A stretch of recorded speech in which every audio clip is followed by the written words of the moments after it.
orang itu melihat sapinya yang dilihat. Padahal di Quran itu ada bagaimana hewan yang dikurban itu bidzibhin azim, itu bahasa Quran, bahwa Ismail itu ditebus dengan sembelihan yang azim. Azim itu besar, gagah, sehingga syarat hewan kurban nggak boleh kupingnya kepotong. Maksudnya kupingnya dipotong, nggak boleh yang sakit lah, nggak boleh yang ompong misalnya. Nah ini kebanyakan orang melihat pokoknya sapi buat 7 orang. Iya. Assalamualaikum warahmatullahi wabarakatuh. Kita di hari raya Idul Adha itu merupakan yang disebut dengan Idul Akbar. Kalau hari raya Idul Fitri itu disebut Idul Asghar, hari raya kecil. Kalau Idul Adha disebut hari raya besar. Mengapa disebut hari raya besar? Karena adanya di penghujung tahun, setelah bulan Zulhijjah, terus besoknya bulan Muharram, ya, sudah tahun baru.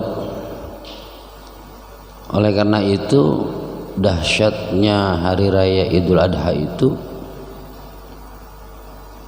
tanggal 10 disambung dengan hari Tasrik.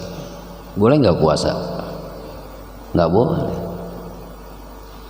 Tapi kalau Idul Fitri, hari ini Lebaran Idul Fitri, besoknya udah puasa sunnah Syawal, artinya cuma sehari doang.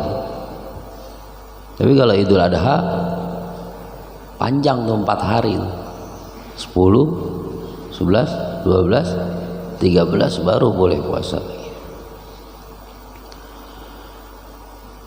Itu yang disebut tadi. Jadi hari raya Idul Fitri itu hari raya kecil. Kalau Idul Adha hari raya besar. Cuma terbalik budayanya.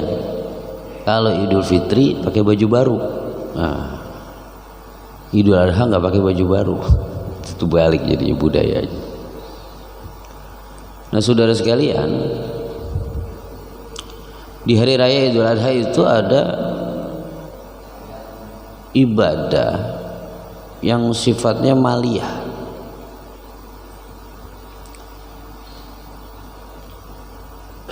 Dalam rukun Islam, kalau syahadat itu sudah lisan. Salat itu ibadah jasadiyah wa qalbiyah, jasad dan hati. Makanya salat itu harus pakai gerakan dan nyambung ke hati.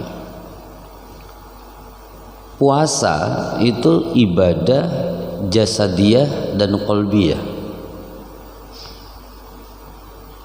jasad dan hati. Zakat itu ibadah maliyah, harta. Kalau haji itu zakat ibadah jasadiyah dan maliyah, jasad dan harta. Kalau ibadah yang jasadiyah qalbiyah, jasad dan badan, itu dalam fikih pakai syarat bulu, syarat baligh. Sholat sah kalau dia baligh. Anak kecil nggak wajib sholat, tapi pembiasaan wajib, agar nanti kalau sudah baligh dia biasa melaksanakan sholat itu. Puasa anak kecil nggak wajib karena belum baligh. Tapi kalau zakat, bayi baru keluar sehari kena zakat udah, karena jasa dia maliyah, harta. Karena sifatnya maliyah, enggak jasa dia, enggak qalbiyah, harta.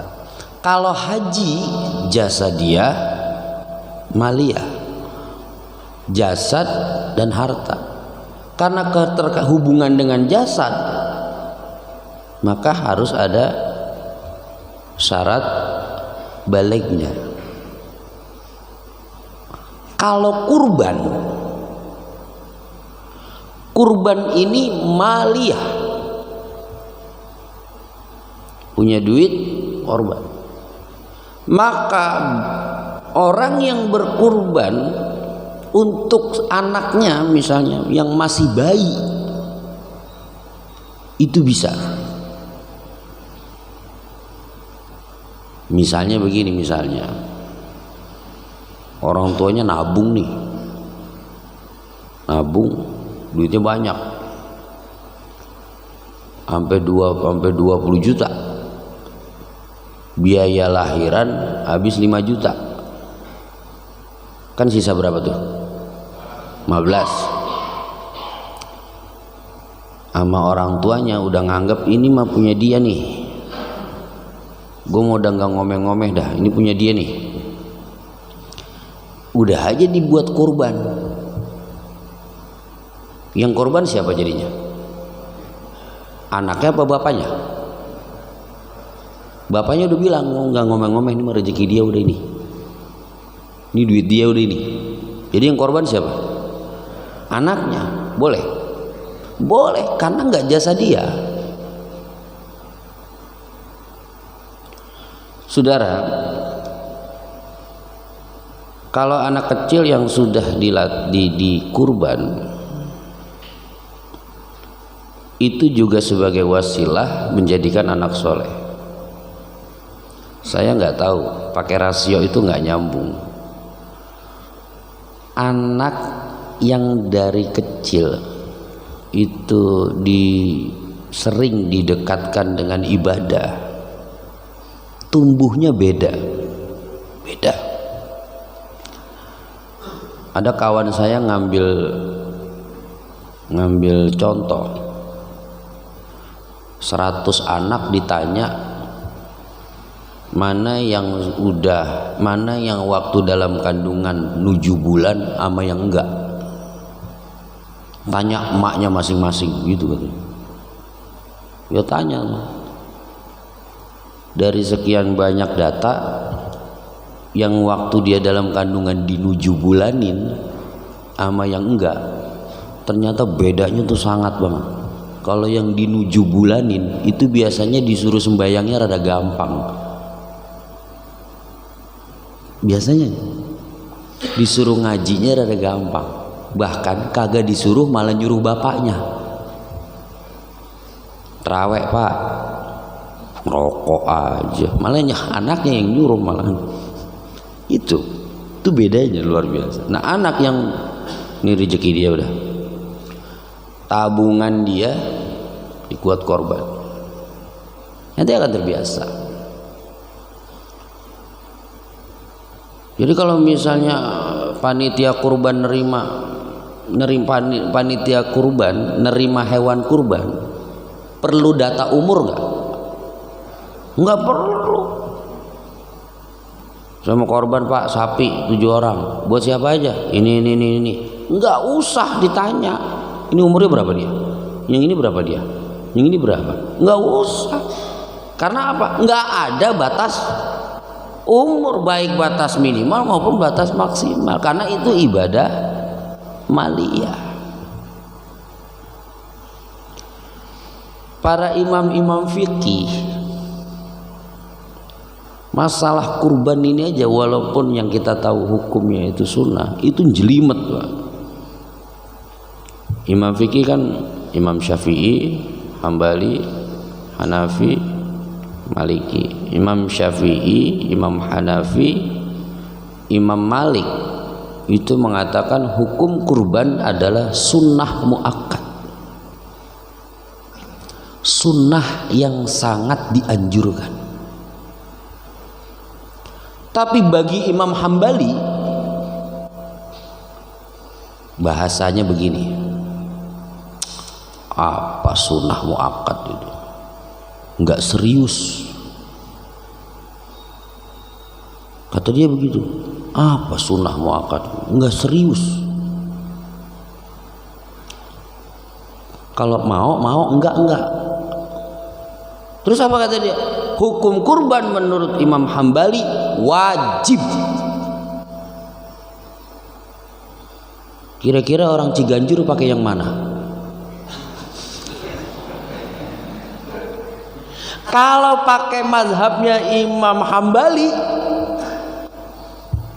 dosa semua ini, wajib. Saking apa?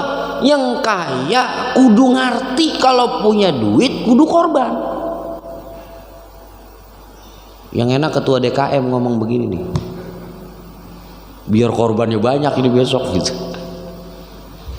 Kalau Imam Syafi'i, Imam Hanafi, Syafi'i, Hambali, Hanafi, Maliki, sunnah muakkad. Kalau wajib berat. Berat apanya? Perasaannya. Dia mengatakan sunnah muakkad. Cuma kalau Imam Hambali mengatakan gitu, apa sunnah muakkad? Nggak serius. Yang serius dong, wajib. Gitu kata dia. Karena hadisnya berbunyi, man wajada sa'atan lam yudahi fala yaqribanna musallana. Siapa orang yang punya keluasan rezeki, perhatikan, man wajada, man barang siapa, satu apa banyak? Kalau barang siapa, satu apa banyak? Banyak apa satu? Ya bingung, ada yang kata banyak, ada yang kata. Contoh hadis puasa aja. Man soma Ramadona, barang siapa yang berpuasa di bulan Ramadan. Satu apa banyak man itu? Satu. Pribadi kan? Jadi man wajada sa'atan, barang siapa yang memiliki keluasan, berarti orangnya satu. Berarti kurban itu sifatnya personal. Makanya kalau ada sapi dibilang 7 orang, untuk 7 orang, untuk 7 jiwa. Lah itu bagaimana kalau misalnya sekolahan korban, bocahnya 400, disuruh bayar iuran, kira-kira sampailah buat korban. Itu korban bukan? Bingung ya? Padahal man itu namanya sedekah kurban. Lantar itu sapi satu dibagi 400 orang, ya nggak sah menurut fikih. Tapi urusan pahala urusan Allah. Jadi kalau misalnya RT, kata Pak RT, warga RT berapa ini? RT 3, besok didatangi nama pengurus RT, wajib iuran seorang arang 100 buat beli hewan korban. Boleh, tapi bukan kurban secara personal. Karena man itu personal, barang siapa sendiri, punya keluasan. Keluasan yang dimaksud bahasanya luar biasa Rasulullah itu. Barang siapa yang memiliki keluasan, bukan barang siapa yang memiliki harta. Artinya begini, keluasan itu nggak mesti punya rezeki, nggak mesti punya duit. Karena orang punya duit nggak mesti juga punya keluasan.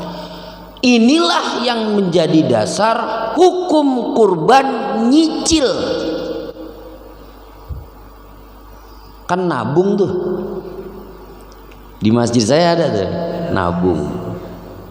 Kalau satu orang 3,5 juta, itu tiap habis Jumat nabung tuh 100 setahun kagak berasa tabungan dia sampai 3,5 juta.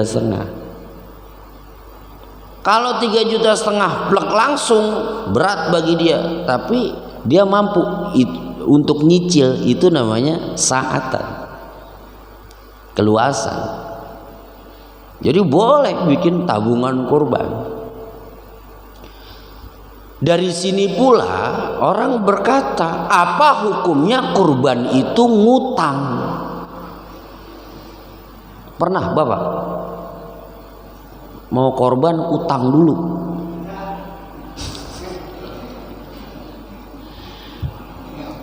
Kalau utangnya ini ketahuan bisa bayar, wah saya punya duitnya ini setelah masa tasrek, tapi saya pengen korban, soalnya ntar kalau udah nggak sekarang, tahun-tahun depan saya nggak tahu urusan saya bagaimana, nggak ada kesempatan lagi. Cuma duitnya ini bakal datang setelah tasrek. Saya mau minjem duit dulu buat korban, boleh nggak? Boleh, tapi dipastikan datangnya. Contoh begini, kira-kira komisi gue nyalok tanah tanggal berapa?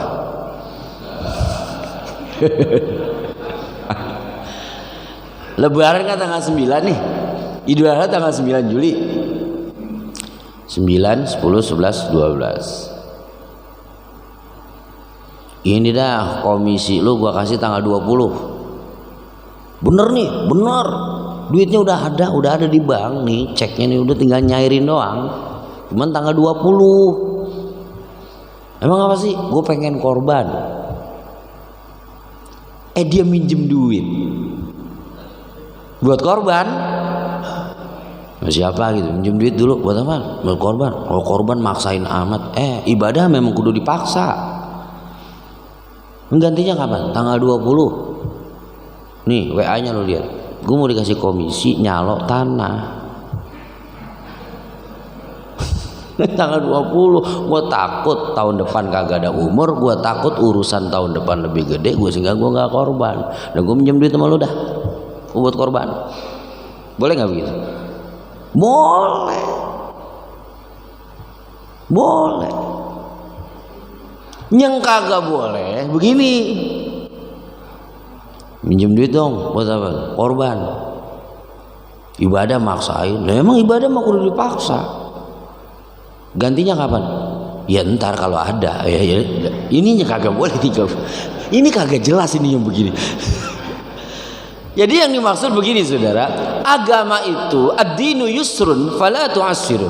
Agama itu mudah, jangan dipersulit. Kalaupun caranya itu harus hutang, pakai rasio kita. Boleh. Kalau ketahuan. Kapan bayarnya? Ya kalau nggak ketahuan repot. Sebab biasanya orang kalau udah punya duit lupa bayar utang. Makanya diancam tuh sama Nabi. Apa itu? Mutlul ghaniyyi zulmun. Menunda-nunda bayar hutang itu zalim. Ada zaman Umar bin Khattab, wahai khalifah, saya mau pinjam uang. Kapan kamu gantinya? 2 bulan lagi. Emang 2 bulan lagi kamu masih hidup? Ya kagak jadi ngutang dah kalau begini mah. Begitu aja tadi. Taruhannya umur udah. Jadi kembali, hukum kurban aja itu bisa menjadi perbedaan. Bahkan ada yang mengatakan kalau satu kampung ada orang kaya nggak mau korban semua, nggak ada yang korban, orangnya ada yang ekonominya mapan, maka orang-orang kaya itu kena dosa semua. Luar biasa. Itulah makanya tadi Imam Hambali lebih setuju mengatakan wajib. Kalau sunnah muakkad kan ya bagaimanapun muakkadnya masih sunnah juga. Yang enak disepakati aja, orang sini ikutnya wajib gitu ya kan. biar orang-orang tergugah hati. Saudara sekalian yang saya hormati, saya muliakan,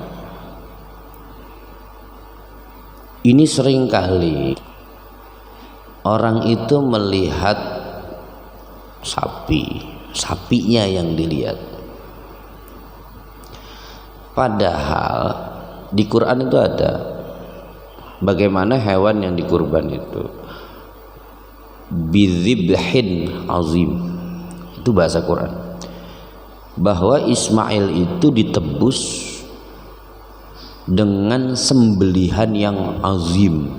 Azim itu besar, agak, sehingga syarat hewan kurban nggak boleh kupingnya kepotong.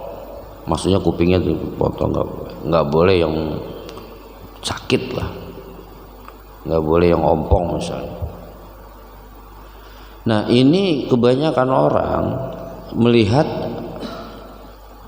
pokoknya sapi buat 7 orang, iya. Tapi kalau mengacu kepada ayat ini, azim itu besar. Lah kalau sapi 16 juta seapa? Ini sapinya 16 juta, kurus bener, kurus. Maka maaf, walaupun udah cukup umur, ini maaf pendapat saya pribadi, mengacu pada ayat ini, walaupun tuh sapi cukup umur, cuma kalau itu sapinya ya apa kuntet, kecil badannya, belum bisa dijadikan hewan kurban, belum bisa, sekalipun cukup umur, karena ayatnya azim besar. Lah perbandingannya gini, kambing aja 3 juta kali 7 aja berapa? 21. Ya cari sapi yang 21 juta, kan begitu bandingannya. Itu bandingannya. Menyembelihnya sekarang, ada Nabi memberikan tuntunan menyembelih hewan kurban itu dibedakan dengan menyembelih hewan ternak ketika bukan kurban. Kata Nabi apa? Akrimu dohayakum fa innaha matayakum yaumal qiyamah. Muliakan hewan kurbanmu, karena itu adalah akan menjadi kendaraan bagimu di hari kiamat nanti. Begitu direbah, ditutupin, tutupin. Itu sejarahnya apa? Pada waktu Nabi Ismail pasrah kepada bapaknya, Pak, tangan saya ikat, kaki saya ikat. Terus ketika bapak nanti motong saya, leher saya nih, tutupin Pak pakai baju, biar bapak nggak ada rasa teganya. Nah, kayaknya hewan kurban itu ditutupin, baru atau dimuliakannya seperti itu, bukan kemudian mentang-mentang dia mau dipotong. Ada lagi, maaf, saya pernah lihat itu, kaki si penyembelih itu ditaruh di atas lehernya sapi. Dalam hati, jangan begitu apa, ya walaupun dia mau dipotong gitu, kakinya di atas leher sapi, kayak diinjak gitu leher. Itu enggak termasuk di dalam akrimu dohayakum, muliakan hewan kurbanmu itu. Begitu sudah dipotong, jadi di kulit itu dibuang, jadi daging. Nah, daging yang diberikan kepada penerima hewan kurban harus mentah. Ada lagi yang terlupakan. Dalam hadis riwayat Abu Daud, si pengurban, nah yang kurban ini, mulai tanggal 1 Zulhijjah sampai hewannya dikurbankan, itu dimakruhkan untuk memotong kuku dan rambut. Umpama Bang Hasan korban nih besok, itu mulai tanggal 1 Zulhijjah sampai hewan itu disembelih, itu nggak boleh motong kuku sama motong rambut, makruh. Kemudian masalah daging tadi, boleh si pengurban makan sepertiga, boleh ngambil sepertiga, tetapi lebih baiknya adalah diserahkan. Hitung-hitungannya begini, kalau si pengurban ngambil juga sepertiga memang boleh, bahkan ada di luar 4 mazhab, cuma pendapat ulama ahli tafsir itu boleh ngambil semuanya juga boleh, bukan sepertiganya diambil semua, boleh ya. Jadi kayak seolah-olah minta potongin doang jadinya. Iya, terumum tuh biasanya seperti ya diambil. Cuma menurut yang lebih afdol, wa at'imul qani'a wal mu'tar, berikan aja udah semua. Kan orang yang korban kan orang yang punya duit, bener nggak? Ya abong amat dia yang bagi juga dia yang minta, ya dia mah beli aja lain gitu kan. Ya etikanya begitu, etikanya walaupun boleh gitu. Yang nggak boleh dimakan korban nazar. Ini baik-baik nih. An-nazru, nazar itu sebenarnya utang yang harus dibayar.